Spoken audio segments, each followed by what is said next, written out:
നിങ്ങളുടെ ഫേവറേറ്റ് സീരിയലുകൾ ടിവിയിൽ വരുന്നതിന് മുൻപേ സൺ നെക്സ്റ്റ് ആപ്പിൽ കാണാം. ഇനി എല്ലാവർക്കും മുൻപേ കാണൂ. ഇപ്പോൾ തന്നെ സൺ നെക്സ്റ്റ് ആപ്പ് ഡൗൺലോഡ് ചെയ്ത് സബ്സ്ക്രൈബ് ചെയ്യൂ.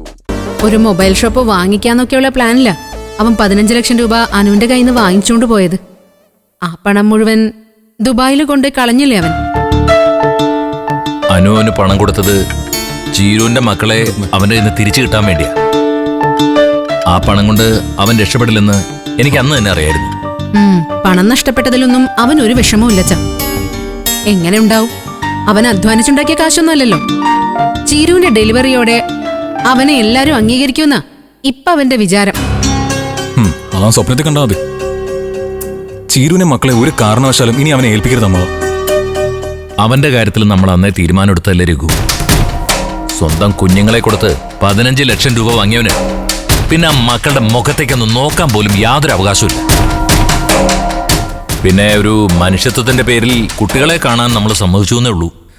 അതിലപ്പുറം അവൻ എന്ത് ആവശ്യപ്പെട്ടാലും ആരും അത് അംഗീകരിച്ചു കൊടുക്കാൻ പോകുന്നില്ല.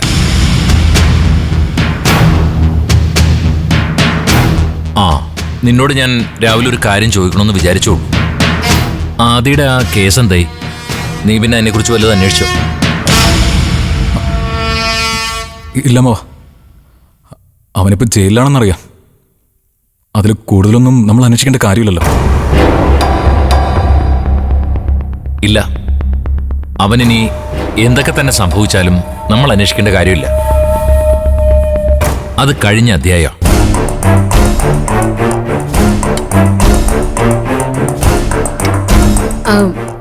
അച്ഛനെന്താ ഇപ്പൊ പെട്ടെന്ന് അതിലിനെ കുറിച്ച് ചോദിച്ചത്?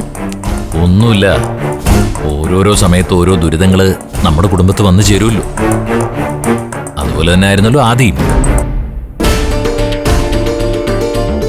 രഘു, നീ എന്തായാലും ഒന്ന് ശ്രദ്ധിക്കണം. സ്വർണം കടത്താനും ഒരാളെ കൊല്ലാനും മടിയില്ലാത്തവന് അത്തരത്തിലുള്ള കൂട്ടാളികളും ഉണ്ടാവും.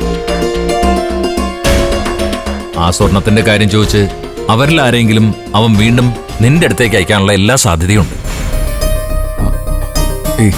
ഇല്ലമ്മാവ, അതിനൊന്നും ഒരു ചാൻസും ഇല്ല. കൊലപാതക കേസിൽ അകത്തായവന്റെ കൂടെ ഇനി ആരും നിൽക്കാൻ സാധ്യതയില്ല. ആ എങ്കിൽ നല്ലത്.